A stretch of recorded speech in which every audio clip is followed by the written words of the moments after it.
శ్రీమద్ రామాయణం వాల్మీకి మహర్షి నారద మహర్షిని ప్రశ్నలు అడగడంతో మొదలైంది. అసలెవరి వాల్మీకి?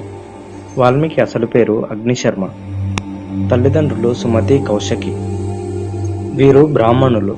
వీరుండే రాజ్యంలో కరువు రావడంతో అడవిలో కుటీరం నిర్మించుకున్నారు. వీరు అడవిలో దొరికే కందమూలాలు, పండ్లు తింటూ జీవనం గడిపేవారు. తండ్రి అగ్నిశర్మకు వేదం నేర్పించేవాడు. అయినా సరే అగ్నిశర్మ వేదం అంతగా నేర్చుకోలేదు. అగ్నిశర్మకి వేదం అంతగా రాకపోవడంతో అడవిలో దారి దొంగలతో స్నేహం చేసేవాడు.